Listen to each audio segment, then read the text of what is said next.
Hello and welcome to Millennium News Hour. I am Tanziba Nawreen. In today's bulletin, we will present top and trending news from across the nation and the world.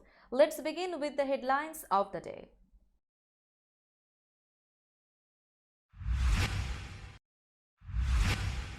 Biden administration announces nearly 11 billion for renewable energy in rural communities. New Mexico gunman who killed 3 and injured 6 shot randomly at cars and homes, police say. CIA urges Russians to get in touch, Moscow puts spies on alert.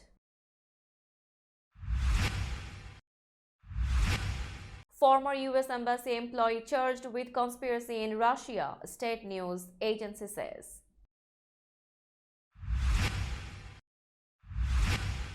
ChatGPT chief says artificial intelligence should be regulated by a US or global agency. Virginia man charged in baseball bat attacks on 3 women, including congressional staffers. CDC warns that mpox cases may increase this spring-summer. The outbreak is not over. Cannes Film Festival kicks off with Johnny Depp, Jean Dewberry, and plenty to talk about.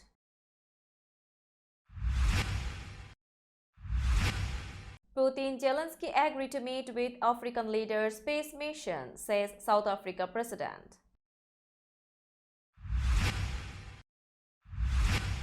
Ukraine says it downed Russian hypersonic missiles during exceptional air attack on Kiev.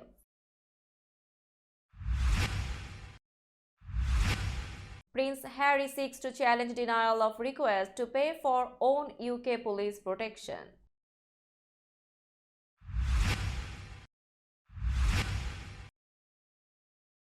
Cyclone Mocha death toll rises to 81 in Myanmar.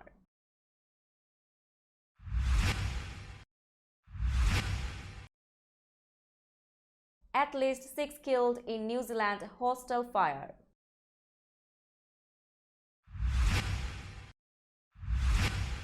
South Korea's president vows to expand non-lethal aid to Kiev in meeting with Ukraine's First Lady.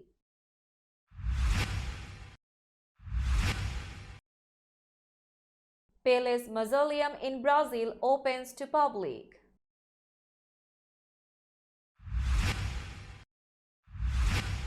And South Korea soccer player Son Joon-ho detained in China on suspicion of taking bribe.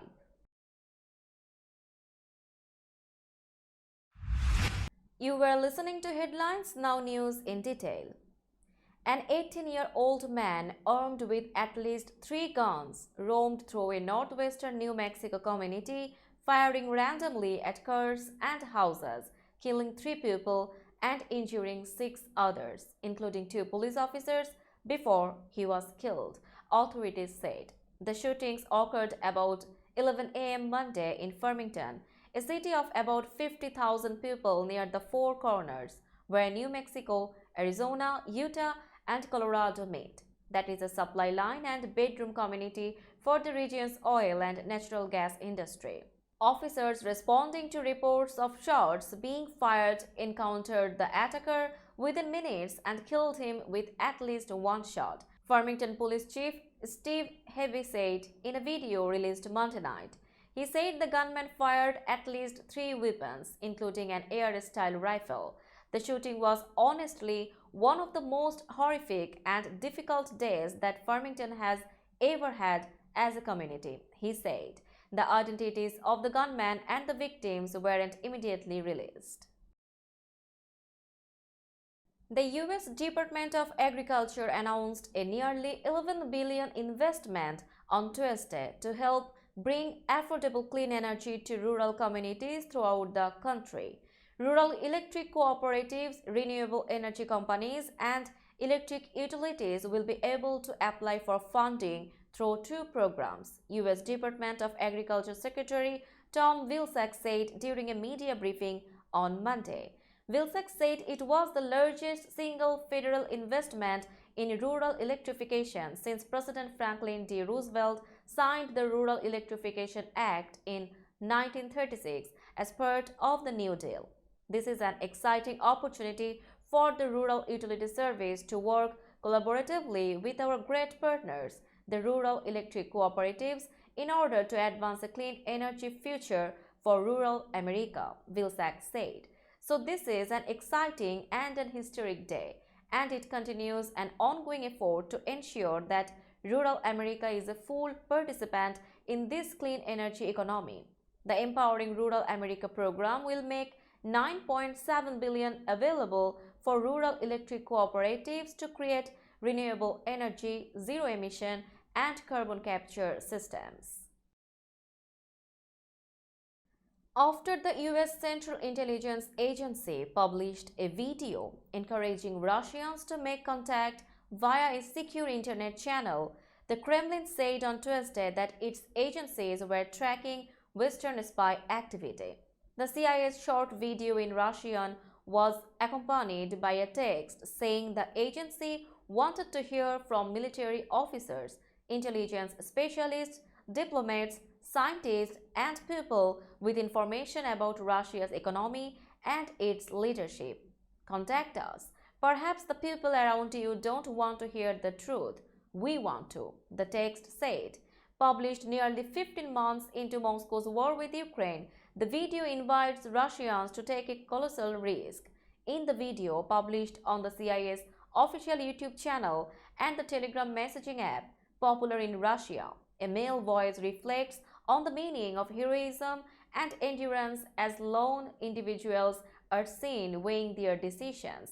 A man trudging through snow, a woman staring through a window. We are easily swayed by lies, but we do know what our reality is, the reality we live in, and the reality we talk about in whispers, the voice says. At the end, a man and a woman are shown in separate scenes with their fingers hovering over mobile phone screens with a link saying Contact CIA. This is my Russia. This will always be my Russia. I will endure. My family will endure. We will live with dignity because of my actions, the narrator concludes. Asked about the video, Kremlin spokesman Dmitry Peskov said he had not paid attention to it but added, I am convinced that our special services are monitoring this space in the necessary way.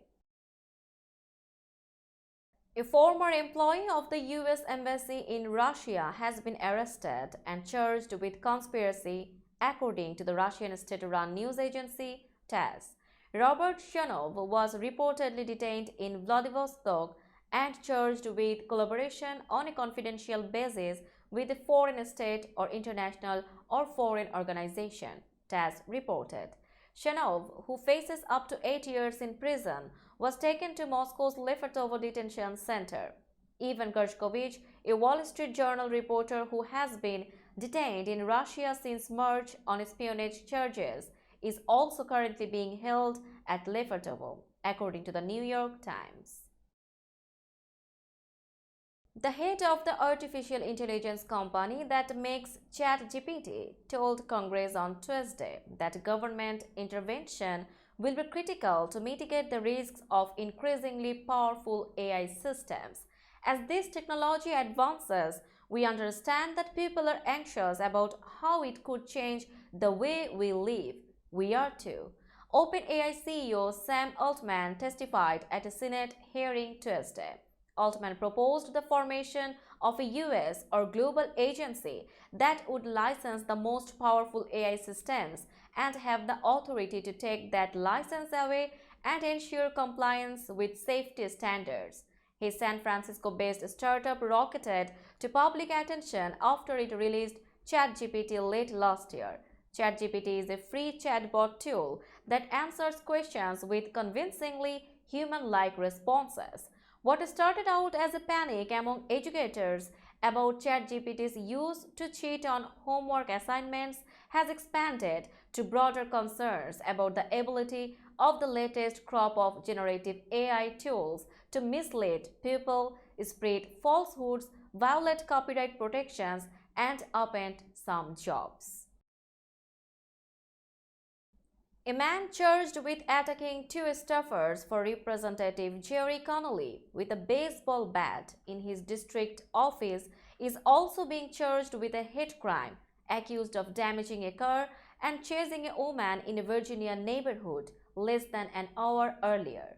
Jean Tran Pham, who is 49 years old of Fairfax, was arraigned Tuesday by video hookup from the Fairfax County Jail. Pham refused to appear, so a judge read the 4 counts against him while he huddled under a blanket in his cell. The charges include aggravated wounding and malicious aggravated wounding for the baseball bat attack on 2 staffers at Connolly's district office in Fairfax.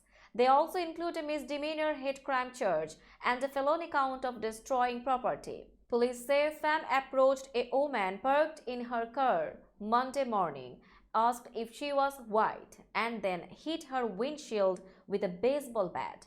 A video recorded on a neighbor's home camera system shows a man with a bat chasing a woman who can be heard screaming. The judge ruled Tuesday that he will be held without bond pending a preliminary hearing in July. The Centers for Disease Control and Prevention is warning U.S. residents about a possible increase in mpox, formerly known as monkeypox, this spring and summer, according to a memo the health agency issued Monday morning. The increase could come as people ditch their homes in favor of festivals and events with lots of crowds this spring and summer, the health agency said. In fact, the CDC is currently looking into 12 confirmed mpox cases and 1 possible case in the Chicago area. The cases were reported between April 17 and May 5 to the Chicago Department of Public Health. The cases in Chicago were reported by the CDC just days after the World Health Organization said the mpox public health emergency was over. Now it's time for global updates.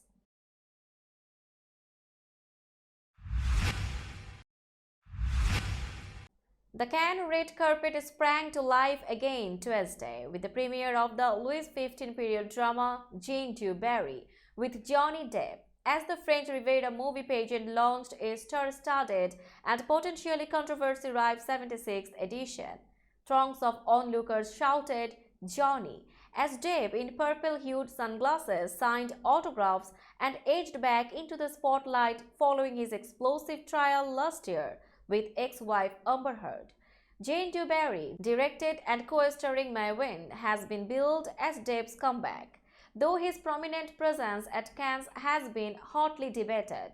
A coterie of stars streamed down Cannes' famous red carpet for the opening night ceremony, including Brie Larson, Uma Thurman, Gong Li, Elle Fanning, Catherine Deneuve, and blue-haired Helen Mirren, who carried a fan-labeled #ODIT.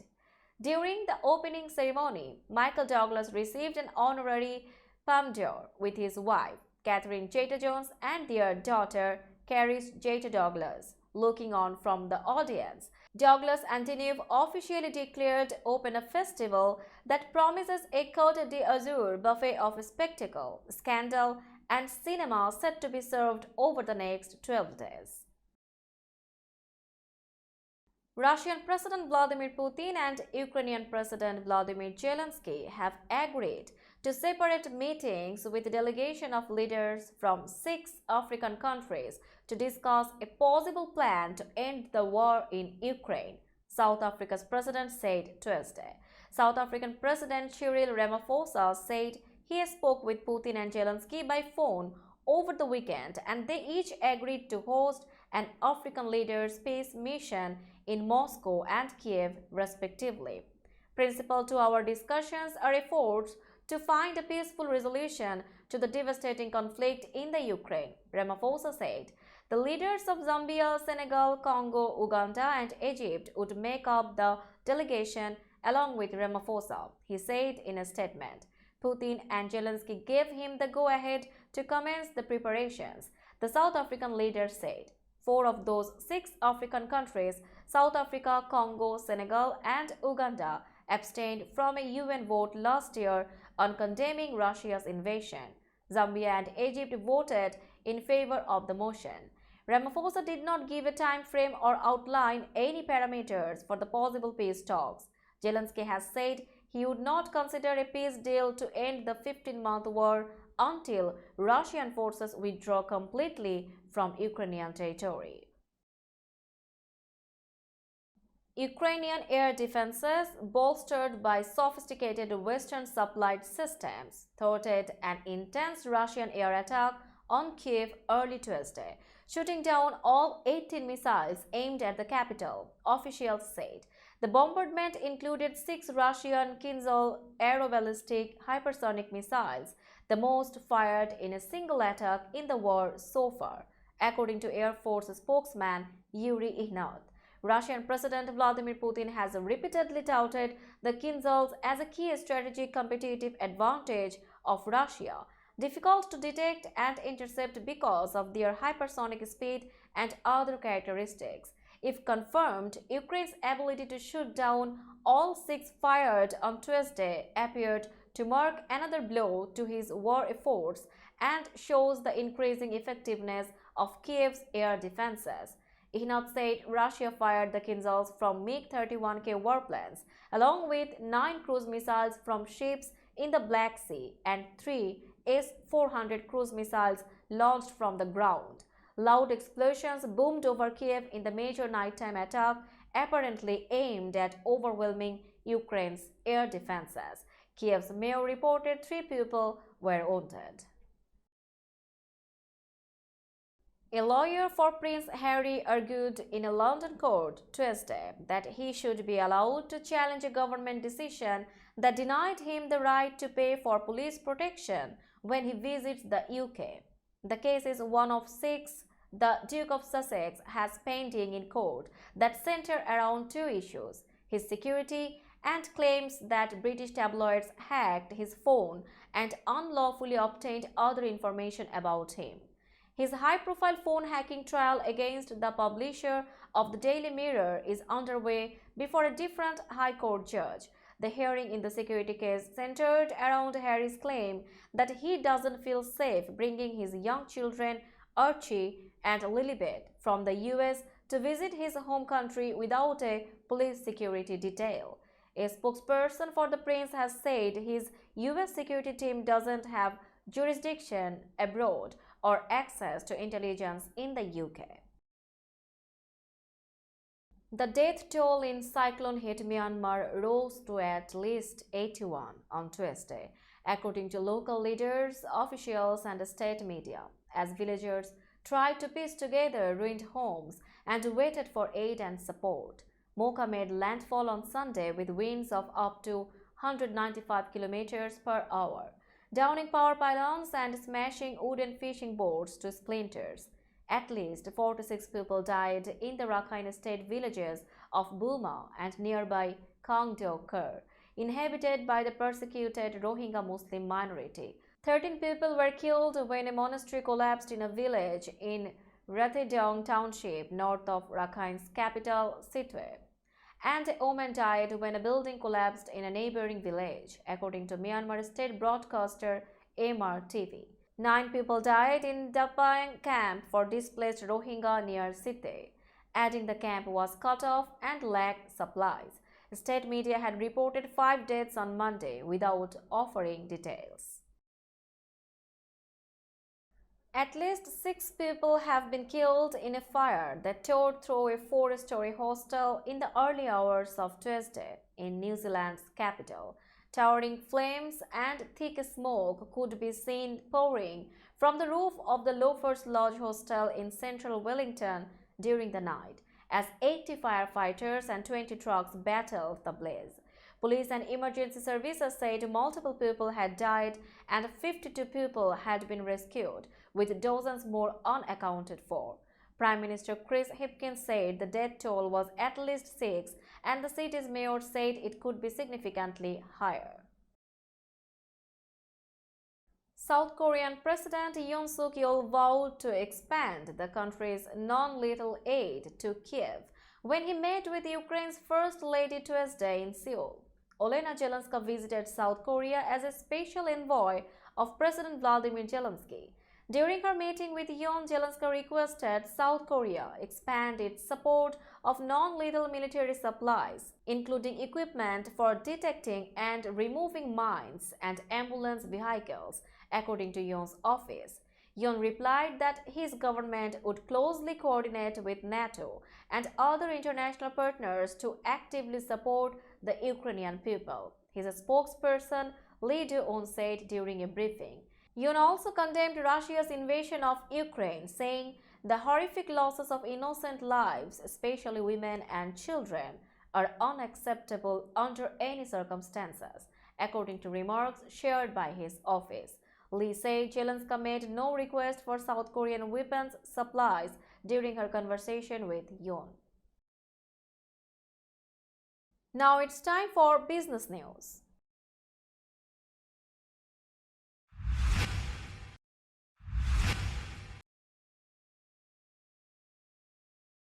Today's New York stock close price is 15,129.25.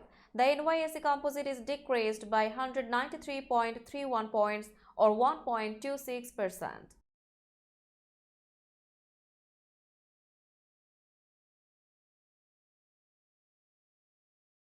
Tokyo stock close price is 29,842.99. The Nikkei 225 index is increased by 216.65 points or 0.73%.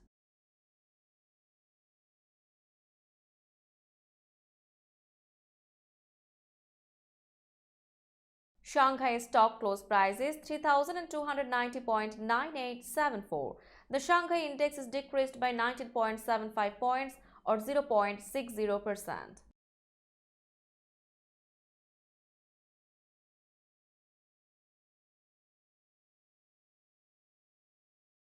Hong Kong stock close price is 19,978.25. The Hang Seng index is increased by 7.12 points or 0.04%.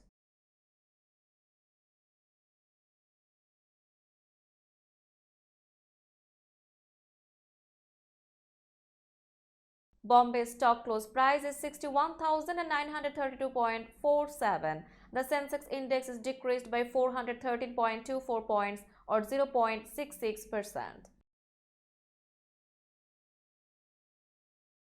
Let's have a look on today's sports stories.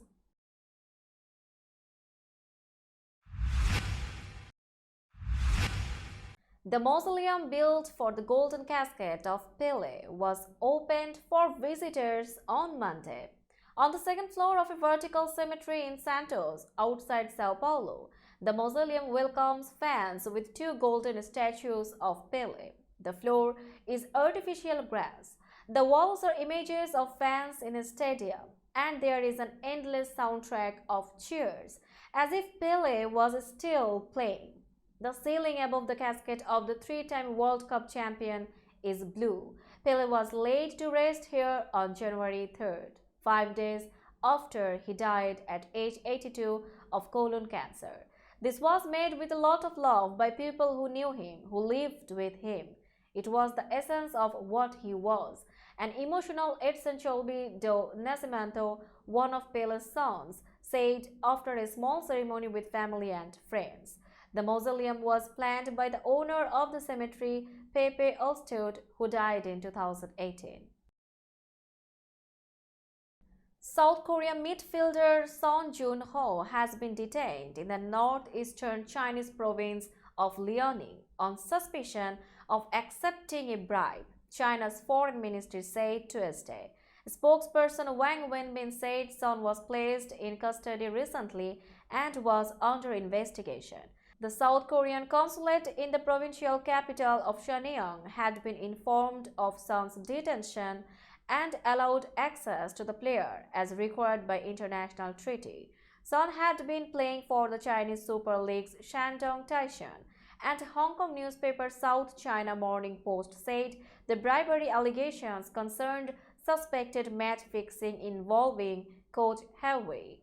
Wang gave no details on the timing or conditions of Son's detention, but the Post said he was detained at an airport with his family on Friday while preparing to leave the country.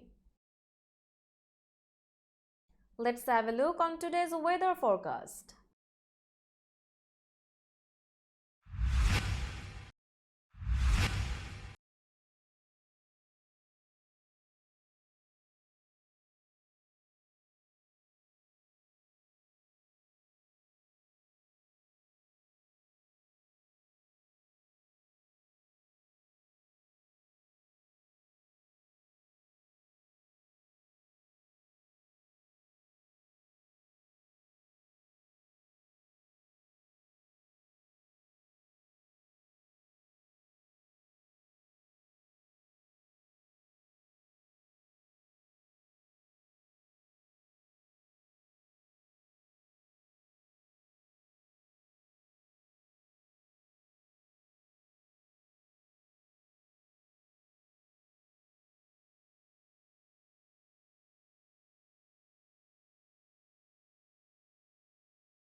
Before finishing today's news, let's hear out the headlines again.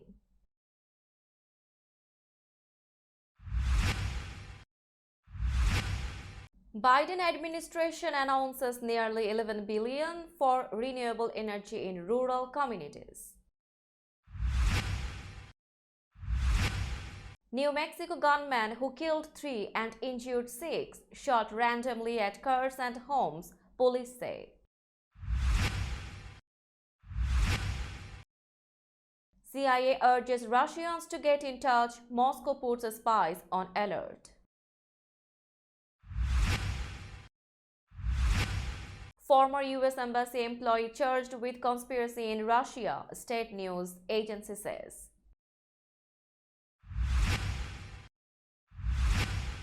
ChatGPT chief says artificial intelligence should be regulated by a US or global agency.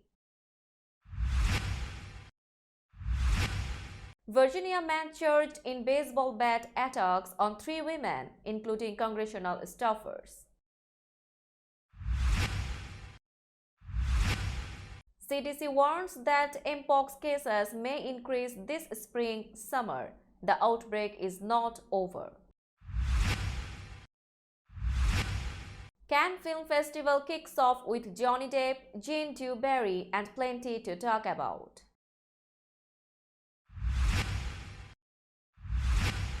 Putin-Zelensky agree to meet with African leaders' space mission, says South Africa president.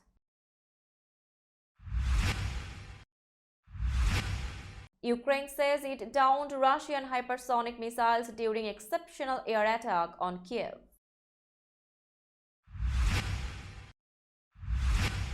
Prince Harry seeks to challenge denial of request to pay for own UK police protection.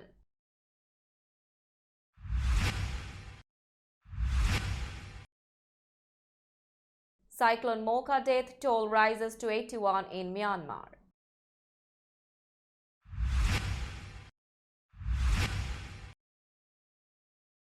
At least 6 killed in New Zealand hostel fire.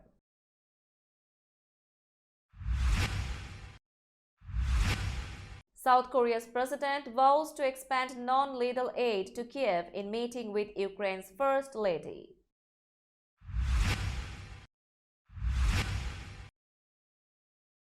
Pele's mausoleum in Brazil opens to public.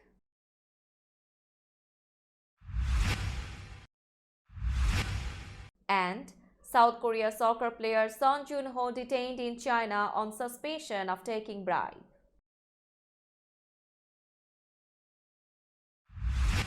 That's all in today's news. Keep watching Millennium News 24 for latest update. Millennium TV US and Millennium News 24 network is transmitted and available to be watched free for all LED TVs such as Sony, Samsung, LG, Roku TV, Amazon TV and Apple TV, and also in all European countries and Australia, available with Sky Network, Worldwide Jago TV, Radiant IPTV, Worldwide Jago BD Network and Horizon Satellite globally.